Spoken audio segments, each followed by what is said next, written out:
A paz do Senhor, meus queridos irmãos, que grande alegria estar aqui para falar com você sobre as lições bíblicas da Casa Publicadora das Assembleias de Deus e agora em um cenário maravilhoso. Olha que cenário, e nós devemos agradecer muito a Deus por nos proporcionar algo da mais alta qualidade, de high guest quality. Meu Deus! Agradecemos ao querido pastor Valdomiro Pereira da Silva, ao querido Adonias, a quem Deus tem dado uma sabedoria, uma inteligência tal que nos proporciona este momento tão maravilhoso. Portanto, graças a Deus, glorificado seja o Senhor, e eu quero muito agradecer ao Senhor por este cenário. Vamos hoje falar sobre a lição de número 5, cujo tema é a promessa de salvação. Fique muito ligado, nós entraremos em alguns detalhes e que outros talvez não falem. Então, você sabe que o nosso comentário é um comentário muito direto. Por que isso, pastor? Porque o Senhor não pode levar 2 horas. E eu já falei aqui ao Adonias que em determinados momentos nós alastraremos um pouco mais o nosso comentário. Mas é preciso pensar que este mesmo comentário está sendo também transmitido pela nossa querida Rádio Vox. Então, nós temos um momento, ou seja, um período de tempo limitado, mas com certeza faremos algumas lições ao vivo e outras lições também diretamente de Porto Seguro. Então, muitas novidades neste último trimestre do nosso ano de 2024. Fiquem todos ligados, compartilhem muito. Se inscrevam no nosso site Seadeb TV Oficial, no nosso canal do YouTube e também lá no Instagram. Vai ser muito importante e vai ser um fator de engrandecimento do reino de Deus e também de enlevo espiritual, quer dizer, edificação espiritual para a sua vida. Vamos agora aqui à nossa TV, porque aqui está o nosso tema, a promessa de salvação. Coloca, por favor, Guilherme, que está na técnica, aqui na tela, a promessa de salvação. Vamos então ao mapa da lição. Este mapa ele vai ser expandido para explicar ainda mais, mas eu coloco ele aqui para que você possa, professor, ter um panorama daquilo que está sendo estudado. Isso vai ser muito importante para que professores que há 10, 20, 30 anos estudam e ensinam a lição, mas muitas vezes veem apenas uma parte de cada vez. E aqui nós estamos trazendo o panorama. O que é a lição vista de cima? É o mapa da lição. Então nós temos, primeiro, o tema da lição, né? O texto áureo, a verdade prática. Depois vem a leitura diária, a leitura em classe, os tópicos e, por fim, a conclusão. É esse o mapa aéreo da lição, por assim dizer, né? E agora, então, nós vamos ao próximo, que é o texto áureo. Diz assim: Na verdade, vos digo que quem ouve a minha palavra e crê naquele que me enviou, tem a vida eterna e não entrará em condenação, mas passou da morte para a vida. João, capítulo 5 e o versículo 24. Prestem bem atenção que quando é dito desta forma, na verdade, é porque o Senhor quer reafirmar a verdade deste tema. Na verdade vos digo. Então, não que ele por si mesmo precisasse de se autoconfirmar, como diz o apóstolo Paulo, mas o Senhor, ele usa um verbete da época, um costume dos rabinos da época, para dizer que isto é realmente verdadeiro. Então, aquele que ouve a minha palavra e crê naquele que me enviou, tem a vida eterna e não entrará em condenação, mas passou da morte para a vida. Nós vamos analisar também esse textuário daqui a pouco. A verdade prática diz: a promessa da vida eterna é a maior bênção divina para todo aquele que crê em Jesus Cristo. Vamos à leitura diária, porque ou melhor, a leitura diária é algo muito importante que eu tenho enfatizado muito aqui. Tem muitos professores que adentram a sala de aula ou chegam à casa de Deus desconectados da sua lição. Qual é a desconexão? Muitas vezes fizeram uma leitura rasa, superficial da lição. Viram qual é o título da lição, leram os tópicos e parece que já está tudo bem. Não, não está. O professor que lê apenas uma vez a lição, ele não estudou a lição. Ele fez como o que um aluno faria. E um aluno descompromissado. Sim, lê apenas uma vez a lição, sem estudar, sem procurar ter uma Bíblia por perto, sem anotar os seus aspectos mais importantes, sem definir um plano de aula. Olha, precisa rever os seus conceitos de professor, não apenas para aquela classe ali, mas porque Deus te deu este talento e Ele vai requerer. Olha a diferença que um professor faz. O professor pode levar a sua aula ao céu, a sua classe ao céu, mas também pode deixá-la aqui na terra, dependendo da forma como você ensinar. Se você coloca alma, coração, se você coloca tudo aquilo que Deus te dá em serviço daqueles alunos. Oh Deus, que maravilha! Um aluno que pesca os alunos, um professor que pesca os seus alunos, um professor que vai a eles, um professor que se preocupa, coloca o nome deles em oração, consagra a sua vida através dele, conforme disse Jesus no capítulo 18 de João. Por eles eu me consagro. Oh, glória a Deus! Então, a leitura diária é um modo de conectar-se à lição antes do domingo.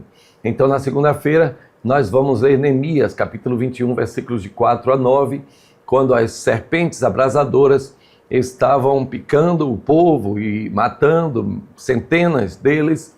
Então, o Senhor diz a Moisés, ergue para ti uma serpente de bronze, e será que todo aquele que olhar para aquela serpente, então será sarado. Ali, aquela serpente, conforme diz João, era um tipo de Cristo.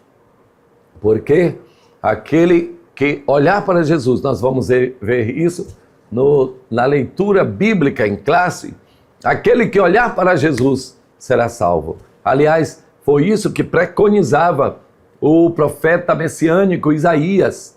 Olhai para mim e sereis salvos, vós todos os termos da terra. E assim por diante. Eu não vou fazer todas as leituras, porque isso é para o professor. Apenas quero pontuar a lição da quarta-feira, Romanos capítulo 5, versículo 1. Sendo, pois, justificados pela fé, temos paz com Deus. Coloca na tela aqui a leitura bíblica em classe, porque vamos ler juntos. João capítulo 3, versículos de 14 até o 21. O versículo 14 diz: E como Moisés levantou a serpente no deserto, assim importa que o Filho do Homem seja levantado, para que todo aquele que nele crê não pereça, mas tenha a vida eterna. Porque Deus amou o mundo de tal maneira que deu o seu Filho unigênito, para que todo aquele que nele crê não pereça, mas tenha a vida eterna. Porque Deus enviou o seu Filho ao mundo, não para que condenasse o mundo, mas para que o mundo fosse salvo por ele. Quem crê nele não é condenado, mas quem não crê já está condenado, porquanto não crê no nome do unigênito Filho de Deus. E a condenação é esta, que a luz veio ao mundo, e os homens amaram mais as trevas do que a luz, porque as suas obras eram más.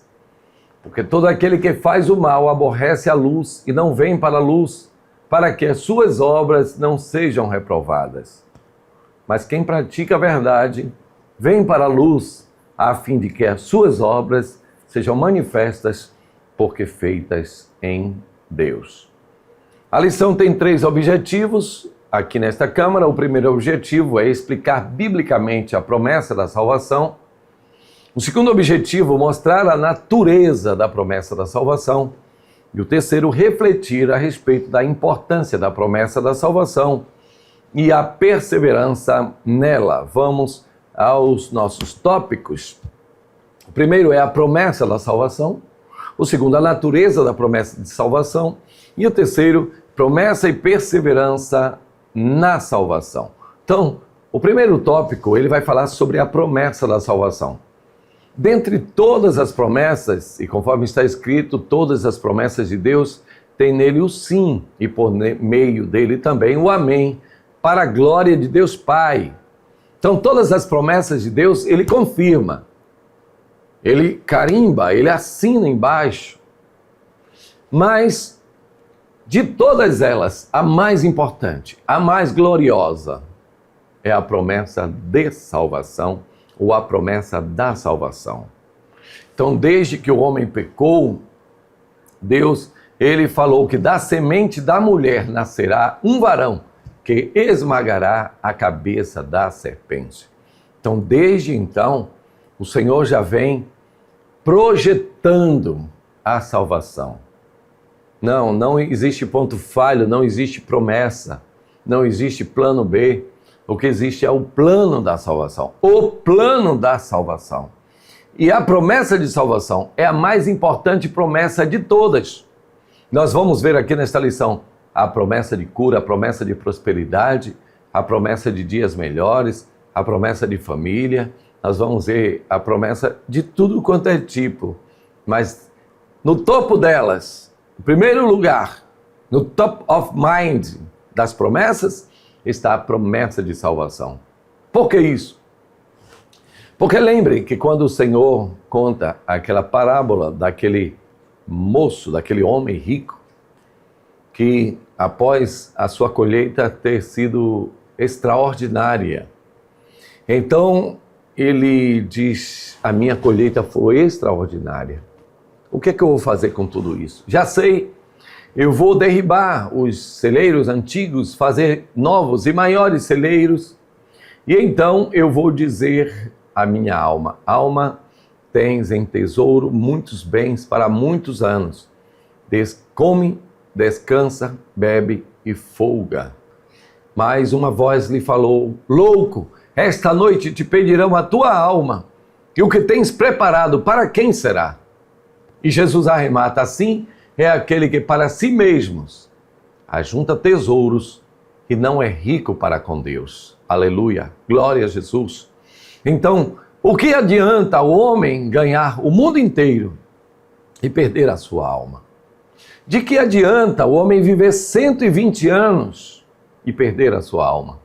De que adianta o homem ter bilhões e perder a sua alma? De que adianta o homem ser rápido e perder a sua alma? De que adianta ter uma família numerosa, muita honra, muita riqueza, muito de tudo e perder a sua alma? Nada. Porque ao descermos a campa fria, como era a linguagem antiga, né? Quando o meu corpo baixar a campa fria. Então, quando estivermos sob a terra, ou mesmo numa gaveta, qual será a esperança? Qual será o teu futuro final? Já perguntava o poeta. A promessa da salvação é a mais importante promessa de todos. Mas vamos às características. Aqui nesta Câmara, as características dessa salvação. A primeira grande característica dessa salvação é aquilo que Pedro falou. Uma maravilhosa salvação. Ele nos preparou uma salvação maravilhosa. Por que maravilhosa? Primeiro, porque era inesperada. Não, nós não sabíamos que seríamos salvos. Segundo, que é imerecida, é pela graça. Nós sabíamos que não seríamos salvos, porque não poderíamos nos salvar a nós mesmos e não havia ninguém, nem no céu nem na terra, que quisesse nos salvar. Aleluia, glória a Deus. A maravilha está exatamente aí, meus irmãos. Que Jesus olha para nós, zambujeiro bravo, e Ele tem misericórdia de nós. Ele nos ama primeiro. E então Ele dá a sua vida para a nossa salvação. É nisso que reside a maravilhosa salvação. E o apóstolo Pedro disse: vocês que estavam longe, pelo sangue de Cristo, agora chegastes perto. Vocês, gentios, que não tinham direito à herança, não tinham direito a sacerdote, não tinham direito a rei, não tinham direito à graça, não tinham direito à promessa, mas agora, pela morte de Jesus Cristo, nós temos todo o direito. E o escritor aos Hebreus, no capítulo 13, diz: tendo, pois, irmãos, intrepidez para adentrar o Santo dos Santos pelo sangue de Cristo, pelo novo e vivo caminho que Ele nos consagrou pelo véu, isto é, pela sua carne. Então, a salvação, ela tem este atributo, ela é algo maravilhoso, fora do pensamento humano, excedente, glorioso, poderoso, uma poderosa salvação se levantou na terra porque o nosso Senhor se entregou por nós. A obra da salvação é o segundo subtópico. A obra da salvação não é uma obra repentina, não. Ela é uma obra planejada. Desde que o homem pecou, aliás, o próprio apóstolo Pedro diz que esta salvação estava planejada antes da criação do mundo. O apóstolo Paulo também, no capítulo 1 de Efésios, ele diz que ele nos salvou antes da fundação do mundo. Este Jesus Cristo foi crucificado no planejamento de Deus antes da fundação do mundo. Ou seja, tanto a crucificação do Senhor, como a nossa escolha, como a nossa salvação, tudo isso já estava projetado, mas ainda não estava no plano fático, ou seja, ainda não havia se realizado. Mas vindo à plenitude dos tempos, Deus enviou seu Filho, nascido de mulher, nascido sob a lei, para resgatar aqueles que estavam debaixo da lei. Louvado seja o santo e bendito nome do Senhor. E esta foi a obra de salvação. Foi anunciada por Deus, executada pelo seu Filho Jesus Cristo e mantida pelo Espírito Santo. Glória a Jesus. Esta obra ainda continua. A obra de salvação, embora tenha sido realizada de uma vez por todas, conforme Hebreus está escrito, que era necessário que o Senhor Jesus se manifestasse uma vez só, retirando o pecado do mundo, de sorte que não precisa de que todos os dias haja a matança de um cordeiro para a remissão de pecados, porque a obra salvífica do nosso Senhor, ela foi feita de uma vez e forever, para sempre, e sempre, e sempre. Amém. E glória a Deus. Agora, quem era o Salvador? Bem, aqui nós precisamos dar uma parada, porque quem poderia salvar? A promessa da salvação estava feita, mas ninguém sabia quem seria o Salvador. Segundo a história, as mulheres de Judá, elas se preparavam, porque tinham a esperança que fosse ser a mãe do Senhor. Quem será a mãe do Senhor? Quem Deus escolherá para gerar o seu filho? Era essa a esperança das mulheres em Judá. Até que Deus, na plenitude dos tempos, Ele escolhe Maria. Não temas, agraciada, porque de ti sairá o Senhor, aquele que redimirá ou salvará Israel dos seus pecados. Louvado seja o Senhor, disse o anjo a Mary, Mary, Mary. Aleluia, glória a Deus. Então, mas quem seria o Salvador? Seria Moisés o Salvador, já que se esperava um libertador? E na figura de Cristo, o tipo de Cristo que foi Moisés, ele realmente estava no Egito, assim como nosso Senhor também esteve no Egito, e ele foi chamado por Deus, escolhido por Deus, para libertar o seu povo que estava agora no Egito. Mas Moisés, como homem, como servo sobre a casa dos outros, ou seja, sobre a casa de Deus, ele era passageiro, transitório, porque está escrito que o servo não fica para sempre em casa, mas o filho fica para sempre. Se o filho, pois, vos libertar, verdadeiramente sereis livres. Glória ao santo nome do Senhor. Mas quem seria, então, o Salvador? Seria ele o sucessor de Moisés? Josué? Está escrito que Josué deu descanso ao povo. Mas não foi um descanso definitivo. Porque mesmo após o povo adentrar em Canaã, além ou antes Jordão, ainda continuaram as guerras. Eram incessáveis e ainda são até hoje. E está escrito que Davi, embora ele tenha formado um reino portentoso, poderoso, e Salomão consolidou este reino que se tornou pacífico, mas não havia ainda um descanso. E Davi falou de um outro descanso que aguardava o povo de Deus nos seus salmos. Então o escritor aos Hebreus diz assim, usando a lógica, ora, se Josué lhes houvesse dado descanso, não falaria posteriormente Davi de um outro dia, dizendo, resta um descanso para o povo de Deus. Então o escritor aos Hebreus diz, realmente ainda resta um descanso para o povo de Deus, e resta um Salvador para o seu povo. Aleluia, glória a Deus. Então não foi Josué, Josué não deu descanso. Foi Davi? Também não. Foi Salomão? Não. Foi Roboão? Não. Quem foi? Esperava-se que João Batista fosse o Redentor, mas quando lhe perguntaram, logo perderam as esperanças. Porque diz, és tu o Messias que havia de vir? E ele diz, eu não sou. Me diga quem tu és. E então ele disse, eu sou a voz do que clama no deserto. Preparai as vossas veredas, endireitai os vossos caminhos, conforme está escrito também no livro de Isaías. Mas, um dia quando batizava no Rio Jordão, todos estavam ali, e então João, o batizador, ergueu a sua face e então apontou, glória a Deus, para o Salvador.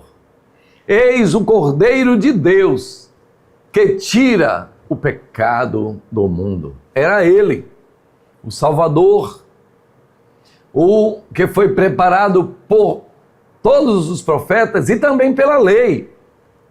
Porque a lei teve esse benefício, teve esse propósito, serviu como um tutor para preparar o povo de Deus para a vinda do Filho de Deus, do Messias e do Salvador. Então Deus, ele escolheu Jesus Cristo para ser o Filho amado que morreria para salvar a humanidade. A sinopse do tópico 1, coloca na por favor, coloca na tela. A salvação é um precioso presente de Deus para todos os que creem em seu Filho. Veja que a salvação é preciosa, a salvação é um dom, ou seja, é um presente imerecido, é uma graça de Deus, ou seja, vem do alto, não de homens e não de obras, para que ninguém se glorie, para todos os que creem, ou seja, não há judeu, não há parto, não há cita, não há macedônio, não há grego, não há exceção. Todos os que creem recebem o perdão de pecados e em seu Filho, porque, segundo Pedro disse, nem no céu, nem na terra, há outro nome dado entre os homens, pelos quais devamos ser salvos, a não ser o nome precioso, poderoso, eterno, glorioso, o nome de Jesus. Ele é o mediador, ou intermediador, ou intermeso, o meio que Deus usa para salvar a humanidade. Ele, ao mesmo tempo, é o profeta de Deus, que fala as palavras de Deus ao povo, e ao mesmo tempo é o sacerdote de Deus, que intercede pelo povo a Deus. Louvado seja, glória ao nome do Senhor para sempre. Vamos então ao tópico 2, que vai falar sobre a natureza da promessa da salvação. O que é a natureza das coisas, gente? É o que a coisa é comparada a outras coisas. Essa é a sua natureza, né? Então vamos lá, o que é a natureza da promessa da salvação? Aqui nós vamos falar de 3 linguagens, vamos dizer assim, que denotam, não conotam, mas denotam a salvação. O que é a salvação? Qual a natureza da salvação? Então a Bíblia fala de 3 linguagens, digamos assim, comparativas, que denotam a salvação. Prestem bem atenção. A primeira linguagem, o primeiro adjetivo, é a justificação. A justificação é uma linguagem forense. Agora volte um pouquinho à chamada Pax Romana, ou a paz romana, Vespasiano foi depois. Vespasiano foi o pai de Tito. Me ajuda aí, gente. Oh, meu Deus. Ele era o sobrinho, neto de Júlio César. Né? Ele entrou em Roma para se proclamar como imperador por causa do sangue de Júlio César que corria em suas veias. Augusto, César Augusto. Então, é porque ele tinha um outro nome também, né? Ele que se autodenominou Augusto, porque era o maioral. Mas ele tinha um outro nome. Daqui a pouco eu vou lembrar. Então, lembre disso. Agora, nós estamos na Roma antes do primeiro século, segundo e por assim diante. Então, no tribunal romano, alguém cometia um crime ou uma grande falha, e então a pessoa trazia a sua justificativa. Olha, eu realmente fiz isso, mas eu fiz sob efeito de algum alucinógeno, o sangue de Cristo tem poder. Ou então, a minha razão foi justa porque eu estava com muita pressa e acabei trombando em alguém. Ou então, por causa da legítima defesa da honra, esse troço dos tempos do onça, que muita gente quer trazer novamente para justificativas, e é injustificável toda forma de violência, né? Como é o nome dele? Caio Otávio, ou Otaviano, né? Então, muito obrigado. Então, esta pessoa, que estava sendo julgado, trazia como justificativa o motivo pelo qual ele cometeu aquele crime. Então, era-lhe dada uma sentença de justificação. Então, a pena que iria para ele já não iria mais, porque o seu crime foi justificado. Foi, então, dada a ele uma sentença justificatória. Então, essa palavra justificação é uma linguagem forense. É uma linguagem que mostra que a sentença o justificou. É o que o apóstolo Paulo também nos fala. Sendo, pois, justificados, temos paz com Deus. A pergunta é o seguinte: o que você fez para receber este decreto, esta sentença de justificação? Você não fez nada. Você confessou: eu realmente cometi este crime, eu fui contrário a Deus, eu persegui a igreja de Cristo, eu não tenho direito, mas Deus, que não leva em conta o tempo da ignorância, mas hoje chama a todos os homens para que se arrependam e busquem a Deus. É Ele que, através da morte de Cristo, Ele nos justifica. Então, a morte de Cristo, por quê? Devemos pensar assim, não é algo sem preço.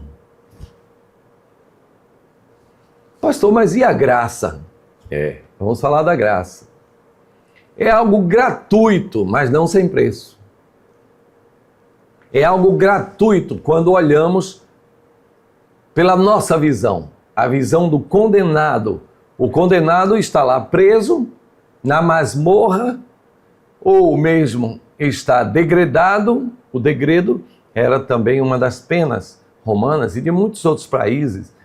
Eles exilavam a pessoa, esquecia a pessoa lá. E de repente, no meio daquilo tudo, recebia uma ordem: você está solto. E por que eu estou solto? Porque alguém morreu em seu lugar. Glória a Deus. E o que é que eu devo pagar? Nada. Mas você está sob liberdade condicional. Não volte a cometer os mesmos crimes para que não lhe aconteça coisa pior. Glória a Deus. Você pode dar um glória aí? Aleluia. Glória a Jesus. Então, na visão do condenado, você foi justificado. Foi gratuito para você. Não custou nada para você. Mas na visão do juiz, que é Deus, foi preciso que alguém pagasse o preço dessa justificação. Então, justificados pela fé, a fé é o instrumento, temos paz com Deus, o resultado da fé, por meio do nosso Senhor Jesus Cristo. Ele foi o intermediador, ele foi a vítima. Então, pela fé, que é o instrumento de Deus, nós chegamos à pacificação com Deus por causa da morte do nosso Senhor Jesus Cristo. Está claro aí? Está claro aí? Deu para entender muito bem aí o processo de justificação. Agora vamos a um outro termo técnico que é da natureza da salvação, que é a regeneração.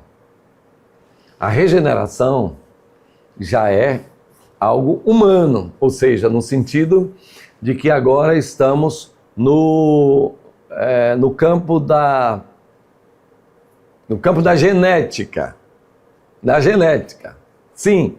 Embora aqui nós tenhamos também um campo da agrícola, né? Sim, temos alguns termos aqui agrícolas e nós vamos falar sobre isso. O que é a regeneração? Ou a regeração? Porque generação, na verdade, é o termo original para o que hoje nós chamamos sobre geração. Hoje é geração e não generação, mas anteriormente era generação, mas agora é geração. Então a regeneração é regerar ou gerar novamente. É por isso que no capítulo 3 do livro de João há uma discussão sobre a regeneração. Eu posso, porventura, tem alguma ciência capaz de me encolher de novo até o ventre da minha mãe para que eu possa tornar a nascer, para que eu possa ser novamente gerado? Porque Jesus estava dizendo, se não nascer da água, aquele que não nascer da água e do Espírito não pode ver o reino de Deus. Aquele que é nascido de carne é carne, mas o que é nascido do Espírito é Espírito. Então Nicodemos não compreendeu essa questão da regeneração. E nós vamos explicar aqui, em poucas palavras, o que é regeneração. Porque tanto Pedro como Paulo diz, nós fomos gerados novamente. Nós somos regenerados. O que é esse processo de regeneração na salvação? É que Conforme disse o apóstolo Paulo, em Adão, todos morrem. Então, no primeiro homem, através do pecado do homem, todos nós morremos. Fomos vendidos ao pecado. Então, a alma de um irmão, na verdade, ninguém pode remir, ninguém pode comprar, ninguém pode resgatar, porque a redenção da alma deles é caríssima e o recurso de qualquer pessoa se esgotaria antes. Mas eu estou falando aqui sobre remissão, mas é bem ligado à regeneração, porque, na verdade, ninguém pode gerar uma pessoa de novo. Não pode. A não ser o poder miraculoso. Nós estávamos falando sobre a salvação, que ela é uma maravilha.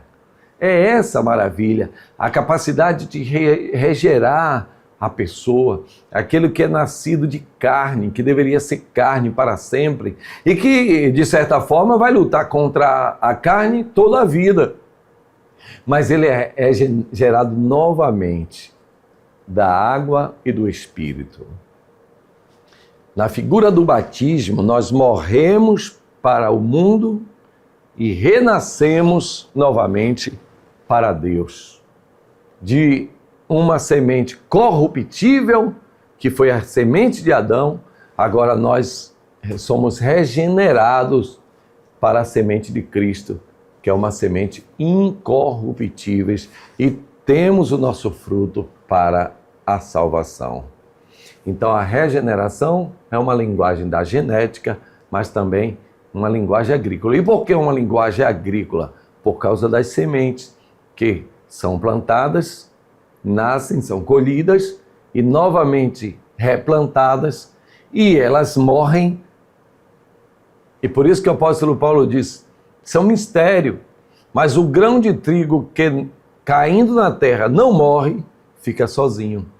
Mas se morrer, então o grão morre e é regenerado, ou é regerado. Glória a Deus, isso é um mistério. Se morre, esse dá muito fruto. Meu irmão, você tem dado muito fruto? Se você não tem dado muito fruto, experimente morrer, porque Jesus disse, siga-me. Se alguém quer vir após mim, tome a sua cruz e me siga. Ele está chamando a gente para o Calvário, para onde ele está indo. Por isso que o apóstolo Paulo diz, crucificado juntamente estou com Cristo. Não vivo mais eu, é Cristo que vive em mim. E a fé que eu vivo, viva na fé do Filho de Deus, que a si mesmo entregou por mim. Então nós morremos e somos ressuscitados juntamente com Cristo. Glória a Deus. A nossa ressurreição é um prenúncio da nossa ressurreição com Cristo naquele grande dia. Vocês sabiam disso? Aqueles que já morreram para os seus delitos e pecados e já viveram novamente no processo de regeneração, então agora estão prontos para subir com Jesus. Louvado seja Deus. Mas a terceira figura da salvação, que mostra a sua natureza, é a santificação.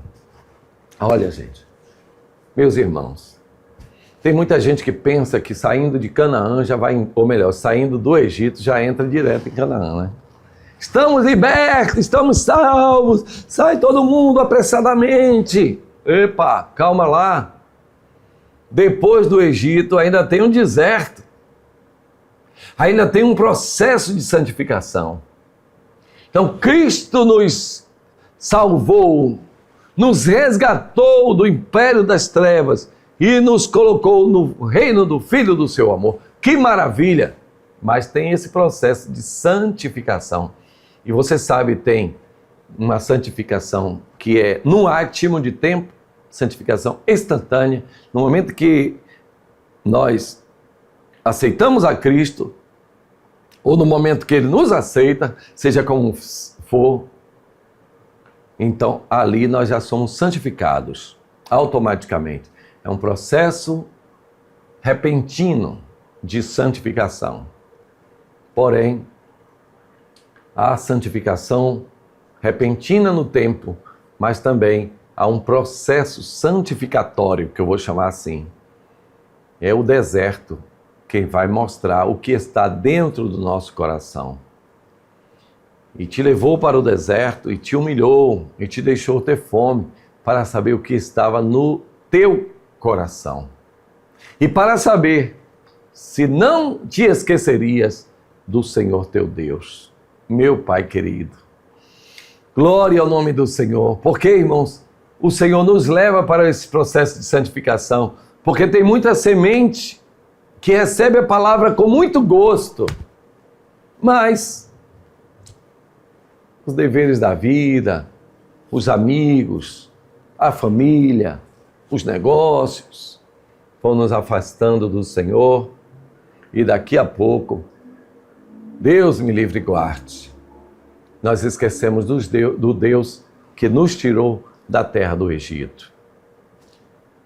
Os espinhos nos sufocam, as aves levam a palavra do nosso coração, de lá ele, Deus me livre e guarde. Guardei, Senhor, a tua palavra no meu coração para não pecar contra ti. Então esse processo de santificação é um processo contínuo. Operai a vossa salvação dia após dia. Aleluia. Glória a Deus. E aqui eu falo com você que tem se cansado muitas vezes da agrura do deserto. Não se canse. Não perca a sua paz quando você é repreendido por Deus, porque Deus é um pai que repreende aquele que ama e aquele que pune todo aquele que recebe por filho. Então, se você está sem disciplina, se no momento que você foi disciplinado, no momento que alguém chamou você a atenção, você perdeu a paz, você perdeu a fé, você disse, eu já estou velho para estar sendo chamado a atenção, calma lá, julgue pela palavra. Aquela pessoa tinha razão em te chamar a atenção, foi o seu superintendente, foi o seu pastor, então aceite de bom grado o tipo de doutrina a que você foi submetido, porque Deus, Ele apenas pune aquele que ama. E não tem nenhum filho que o pai não chame a atenção. Mas se você foi chamado a atenção, é porque o pai te ama e te quer muito bem. Aceite o processo de santificação. A sinopse do tópico 2 bota aqui na tela, por favor. Podemos compreender a natureza da promessa de salvação estudando alguns aspectos salvíficos desta grande obra: justificação, regeneração e santificação. Vamos ao tópico 3, que vai falar sobre promessa e perseverança na salvação. Glória a Deus. E o primeiro subtópico é também uma frase maravilhosa. A base da promessa de salvação é Cristo. Essa base aí, ao mesmo tempo, é uma garantia. É Cristo quem nos garante a salvação. É Ele a base dessa promessa. Glória a Deus. É Ele a rocha das eras. Conforme fala o nosso querido Spurgeon, Ele é a rocha que seguia o povo. A rocha não ia na frente, a rocha ia seguindo o povo. O anjo é quem ia na frente, guiando o povo. A rocha vinha atrás. Todos eles, eu já falei disso na lição anterior, todos deles beberam da água no deserto, todos eles foram testemunhas da rocha espiritual que os seguia. Cristo é a base da promessa de salvação. Você não pode em nenhum outro buscar a salvação, porque não há salvação em nenhum outro. Mas também não pode procurar outro caminho, porque eu, disse Jesus, sou o caminho, a verdade e a vida. Ele é a única base, ele é a única rocha. Não é uma pedrinha, ele é a rocha, não é uma brita, é uma rocha. Ele é a base da promessa de salvação. Ele disse, eu vou preparar-vos lugar. Você não crê em Deus? Creia também em mim. Eu vou preparar lugar. Glória a Deus. Então Jesus é o penhor da nossa salvação. A sua ressurreição é a garantia da nossa ressurreição. É isso que quer dizer a base da promessa, é Cristo. Mas no segundo subtópico tem uma advertência para todos nós. É a apostasia individual. Irmãos, tenham cuidado para que alguns de vós não se afaste do Deus vivo. Está escrito em Hebreus. Tenham cuidado para que alguns de vós não fiquem para trás. Tendo aceitado a fé, tendo provado o Espírito Santo, disse o escritor, é impossível que aqueles que provaram o dom de Deus sejam e caíram, sejam novamente recuperados. Mas vejam, enquanto a porta está aberta, você deve entrar. Irmãos, devemos atuar com muita diligência, para que, tendo ensinado a outros, nós mesmos não venhamos a sermos reprovados. O que é a apostasia? Apostasia é conhecer tudo acerca de Deus e trabalhar contrário a Ele. Você tem encontrado muitas pessoas assim.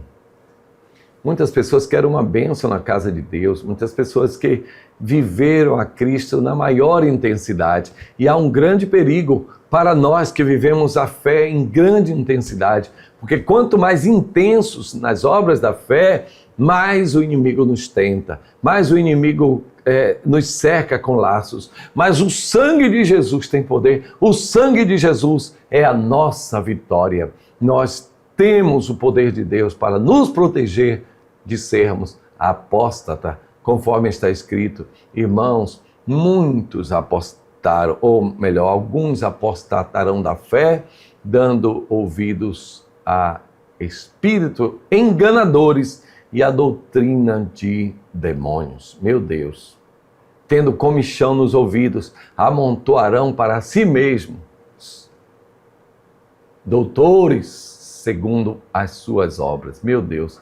Isso está acontecendo, gente. Isso está acontecendo. Pessoas que estão vivendo uma vida desregrada e não querem se consertar, então vão para um lugar em que as pessoas não preguem contra o pecado, não preguem contra os maus costumes. Mas, pastor, costume sim. Porque está escrito que as más conversações corrompem os bons costumes. Claro que costumes aí está mais para a doutrina, mas o costume e a doutrina estão conjugados. Saibam disso. Deus, Ele preparou para si um povo santo, um povo separado. A questão do costume é uma questão que tem alcançado tantas pessoas. Muita gente não entende o porquê dos costumes. Mas os costumes também fazem parte, de certa forma, da doutrina. Um bom costume, um bom hábito, né? E não se transformarão em vícios. Mas um mau costume se transforma em maus hábitos que se transformam em vícios. Tenha muito cuidado quando alguém disser, isso aqui é um costume, não tem problema nenhum. Tenha muito cuidado. Muitas pessoas começam com maus costumes e elas então vão caindo aonde? Na apostasia. Vão se afastando de Deus e começam a lutar contra Deus. Vamos ao terceiro subtópico, a promessa e a segurança da salvação. Irmãos, embora nós tenhamos que ter muita diligência, né? Nós não podemos estar seguros demais. Embora tenhamos a certeza da salvação, o que eu quero dizer é, devemos estar em vigilância, sempre vigilantes. Nunca devemos ter a audácia de nos sentir os maiorais. Não, sou eu vou subir e os outros não. Não, tenham cuidado. Aquele que cuida está em pé. Tenha cuidado para não cair, disse o apóstolo Paulo. Então precisamos, ao mesmo tempo que temos a certeza da salvação, não pelas obras de justiça que houvéssemos ou havemos praticados, mas pela fé no nosso Senhor. Então aí está certo. Temos a certeza na esperança. Agora não devemos nos arvorar, não devemos nos ensoberbecer, nos orgulhar. Não devemos machucar as pessoas, porque o dia de amanhã não nos pertence em todos os sentidos. Uma hora Deus coloca você lá em cima, depois você lá embaixo. E aquele que estava lá embaixo está lá em cima. Um abraço ao pastor Raul Magno. Ele gosta desse negócio. Um estava em cima, outro estava embaixo. Um beijo à minha esposa Lucinha. Deus abençoe a todos abundantemente. Então a segurança da salvação, ela vem através de uma vida pia, de uma vida de jejum, de oração, uma vida de leitura da palavra de Deus. Olha, todos os dias ao acordar, não vá logo para o WhatsApp não. O WhatsApp está lhe dando ansiedade. O WhatsApp está tirando o seu tempo. O WhatsApp você está deixando que o seu leite derrame. Tenha cuidado. Outro dia eu me peguei, a minha esposa reclamando que eu abria as coisas e não fechava. Eu digo, rapaz, vou parar com isso. Para agora. Por quê? Porque a mente estava em outras coisas e eu não voltava para verificar. Então comecei a corrigir isso. Mas hoje tem muita gente, lá na rua em que moro, eu vejo os motociclistas, ele vem na sua moto, acessando o celular. Se passa algum animal na frente, ele não vai ver. Se passa um ser humano na frente, ele não vai ver. Se passa um carro na sua frente, ele não vê, porque está no celular. Ah, pastor, está falando do motociclista? Estou falando sim, porque eu vejo. O motorista de carro, eu não vejo, às vezes, mas a gente vê também as pessoas viciadas em celular, né? A gente tem que ter cuidado para não cair nesse mesmo tipo de erro, porque precisamos saber que a segurança da nossa salvação, que é Cristo Jesus, mas temos que viver também uma vida regrada, uma vida disciplinada, uma vida de estudo da palavra de Deus, conversando com pessoas que são mais experientes, ouvindo elas verdadeiramente e seguindo os seus conselhos, se forem conforme a palavra de Deus. Então, irmãos, não há nada mais precioso do que a salvação que o Senhor Jesus Cristo nos deu e nos prometeu. A sinopse do capítulo 3, coloca aqui na tela, o nosso Senhor Jesus Cristo é o centro ou a base da promessa de nossa salvação. Que Deus abençoe a todos os queridos irmãos que têm acompanhado os estudos bíblicos e a nossa próxima lição será a promessa de cura. Jesus ainda cura? Eu posso ser curado? Vamos ver isso na próxima lição. Que o Senhor abençoe a todos em Cristo Jesus e até lá. CEADEB TV, uma herança de fé.